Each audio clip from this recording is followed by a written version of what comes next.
71 billion doon sa public works na puros foreign funded. Ito yung malalaking flagship project na kailangan ng bansa. Pati yung mga pensyon, yung mga retirement fund, kasama rin yung 10 billion ng military, tinanggal din sa budget. Paano naman ito?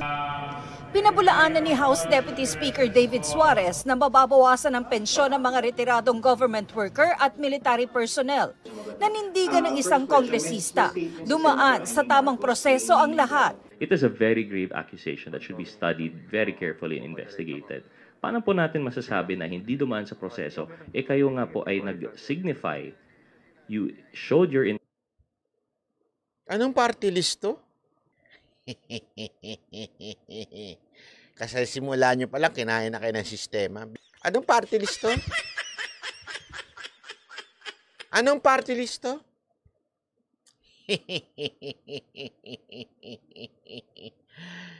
Di ba? Representante kayo ng mga riders. Tapos ngayon, ang pinakikialaman nyo yung mga lintik na tsa-tsa na yan, yung PI na yan. Kuya, magkano ang MOOE mo? Ha? Ang aga nyo na kurap, ha? Hindi, I mean, hindi ko sinabing pera, ha? Kurap ng utak. Kurap ng prinsipyo. Hindi ko sinasabing pera, ha? Kurap ng utak. Kasi ganun yun eh, corrupted minds. Yun, ang aga nyo na bulok.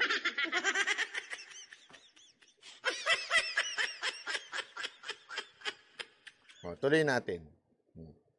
You showed your approval of the same by giving that signature. Sabi ni Senate Finance Committee Chair Sonny Angara, batid niya ang paglalagay ng Kamara ng programang AKAP sa budget. Nakalagay lang isa sa parang anti-poverty program. So similar. So nung nakita namin, parang similar siya sa AIX. Pero siguro binigyan lang ng pangalan, ng ibang pangalan para may branding yung house. Diba?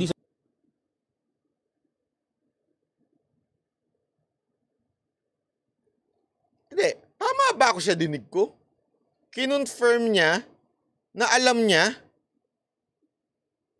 Tama ba ako? Ewan ko Kasi ang problema kasi yung tanong hindi kumpleto bago yung sagot At Finance Committee Chair Sonny Angara, batid niya ang paglalagay ng Kamara ng programang AKAP sa budget. Batid niya. Ibig sabihin, alam niya na may AKAP.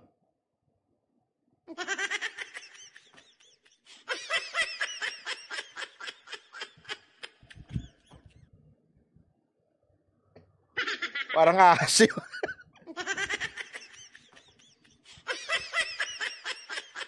Batid niya yung AKAP. Sir, ibig sabihin, alam nyo na may insertion na naganap at hindi kayo nagsalita. Tapos ngayon, irereklamo nyo.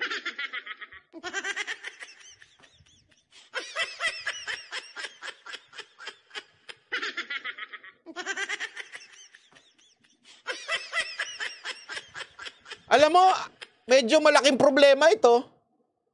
Ibig sabihin, kasi siya ang siya ang finance. Ibig sabihin, siya yung, pagka BICAM, may representante ang Kamara at may representante ang Senado. Siya yun, kasi siya ang finance. Okay? So don't tell me, Senator Angara, hindi mo pinaliwanag kay Senator Amy yan? Are you telling me, ikaw lang ang nakakaalam, hindi mo sinabi kay Amy at kay Bato at nagulat sila, may AKAP! Ganon? Abay, kayo pala dapat magkaroon ng GC, sinisi nyo pa ang Kamara.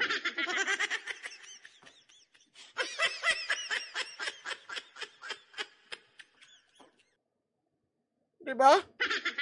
Malaking problema ito. Malaking problema ito. Yari sila. Hindi, alam mo, laglag si Amy dito. Ibig sabihin, hindi sila nag-usap. Kasi ang nangyari niyan, bilang senador, responsibilidad, bilang ikaw yung in charge ng finance, responsibilidad mo na ipaalam yun sa mga kasamahan mo. Kasi ikaw nga representante nila doon sa BICAM hindi alam ng mga kasamahan mo. So, sino may kasalanan? Kasi ngayon, justifiable yung sinasabi ng Kamara. Hindi. Alam nyo yan eh. Ito, sabi ni Anggaraw, alam niya. Batid niya. Naku po, patay tayo dyan. Nakalagay lang isa sa parang anti-poverty program. So similar. So nung nakita namin, parang similar siya sa... So nakita nila!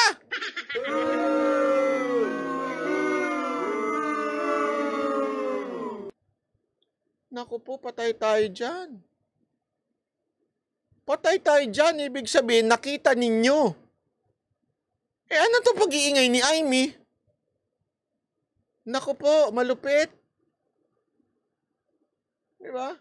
Sabi nito ni Mother Chill, namimili ka ng comment, che! Yan, binasa ko na ha. Gusto mo basahin ko isa-isa yan? Hindi, wala nangyari sa atin. Wala na tayo na-discuss. Gusto mo ikaw talaga piliin? Ikaw? Ikaw ang appointed mother?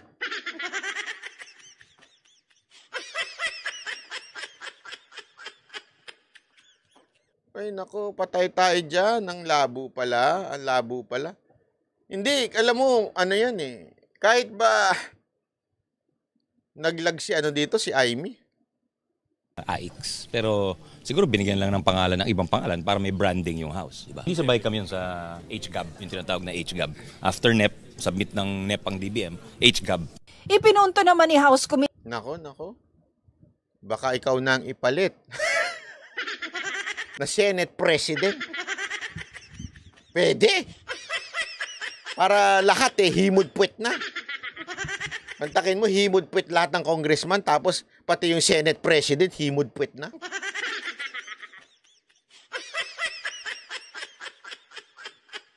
Na alam mo, sabi nito isa, it's obvious alam ni Senator Amy, nagkaloko-loko na. Alam pala niya talaga, di ba? Alam pala niya talaga. Unless sinungaling si Anggara, naku po, patay tayo dyan.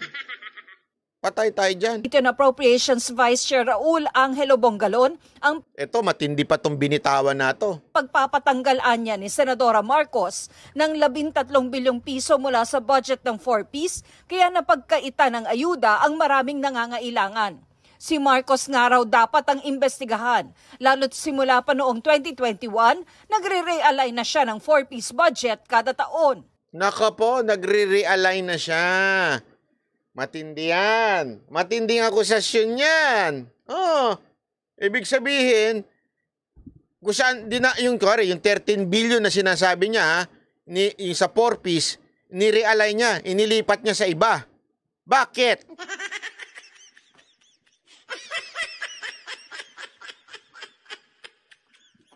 Tandaan ninyo, paano ba ano ba ang system dyan sa realignment na yan?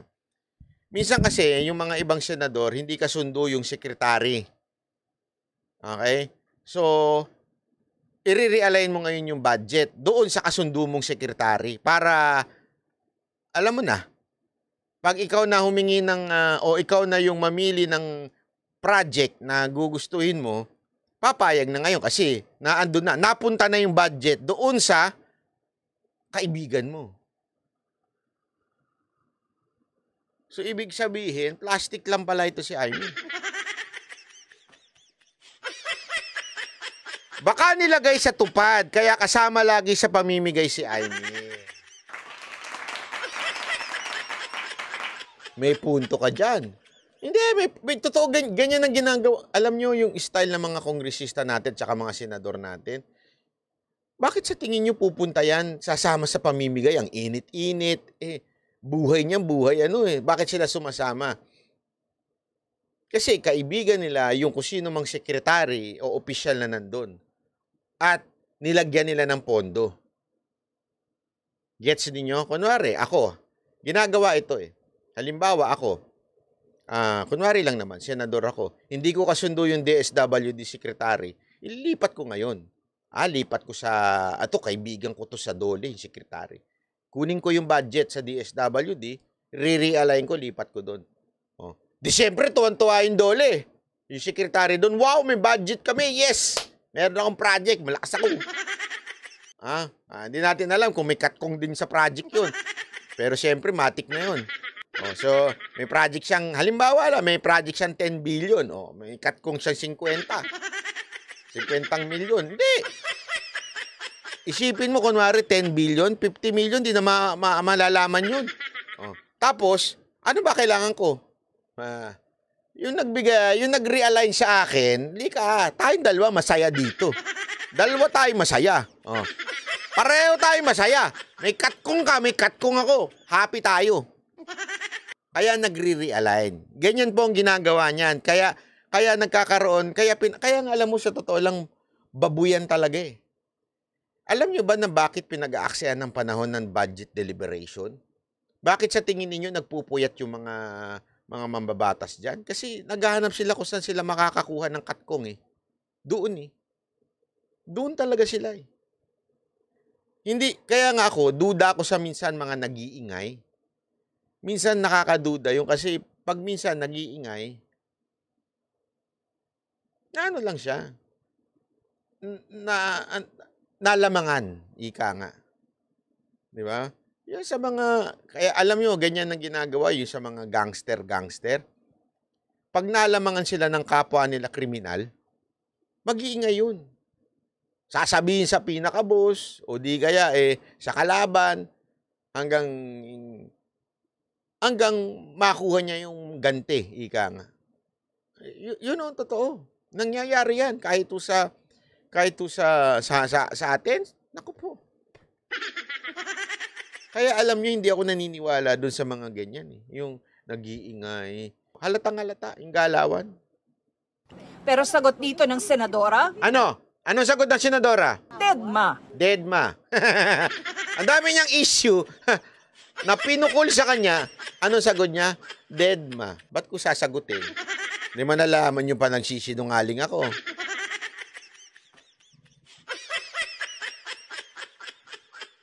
Di ba? Ganun lang yun eh.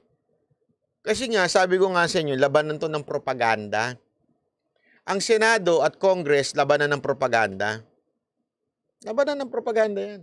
Kung sino pinakamaingay pumutak, siyempre pipick upin ng news, kakandidato ka, there's awareness. Ang taas ng awareness sigurado ni Senator Amy ngayon. Ang taas ng awareness niya. Tandaan nyo, dalawa yan. Huwag nyo kakalimutan ha. Ilang beses ko na itong pinaliwanag. Ha? Dalawa yung pagdating sa eleksyon. Awareness and reason for you na iboto. Okay? Yung awareness, marami yan. Maraming artista, sikat, kung sino-sino ang awareness. Aware ang tao, kilala ka. But it doesn't mean they will vote for you. Oh. Ngayon, mga re-electionists, mag-iingay yan para yung awareness naririnig ng mga tao. Oh. Amy. Mantakin mo. Ito everyday, laman siya ng news. Amy, sinabi ni Senator Amy, sinabi ni Amy. Whether yung mga tao, tandaan ninyo, ang tao nasa DNE. Vote rich, nasa DNE. Wala naman doon sa mga matatalino eh. Wala naman doon sa mga sasabihin mo ng may pera eh. Ginagamit nga nila yung yung DNE. Ang importante sa kanila, naririnig yung pangalan, Amy. Kahit di na nila naintindihan pinagsasabi, Amy. Tapos, awareness, nandun na. Para iboto siya, anong gagawin? Mamigay tayo ng ayuda.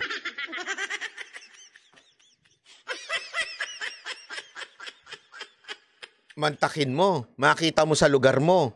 Uy, Senator Amy, namimigay ng ayuda. Boboto ko to. Natulungan ako nito.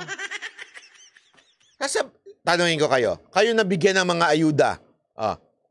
Kayong mga nabigyan ng ayuda, naisip nyo ba na DSWD yan? Hindi.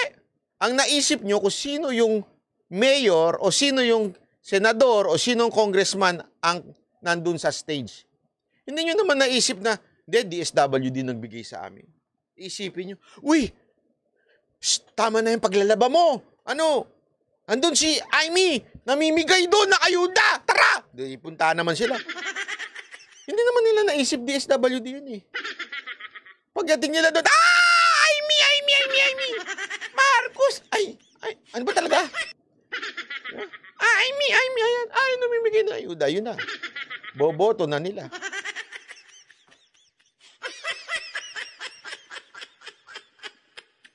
Di ba? Aalamin ba nila kung kanino galing? Hindi. Maniwala kayo, Pilipino pa. Sa Senado naman, nagpatuloy ang pagtalakay sa economic provisions na gustong amyendahan sa 1987 Constitution. Pinagtuunan ang pagluluwag sa pagmamay-ari ng mga dayuhan sa mga paaralan na sa ngayon ay hanggang 40%. Tama yung sinabi nito. Kaya gano'n na lang sila mag-invest ng time and money para manalo maging senador. Kasi nga guaranteed money at the end of the tunnel. Actually, magkano nga yung budget na sinabi ni Lacson kahapon? Di ba? How many billions yun per senator and per congressman? Hindi ibibigay na cash yun, ha? Ikaw lang ang maglalagay, sasabihin mo kung saan project. Sino kikita nun? Yung project na yun? Walang iba kung hindi yung contractor. Sino yung contractor? Si?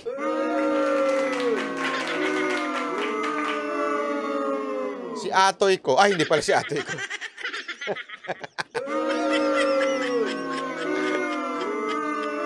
Nadamay pa ang Crispa. Hindi nyo kilala yun, no? Mga matatanda na kayo.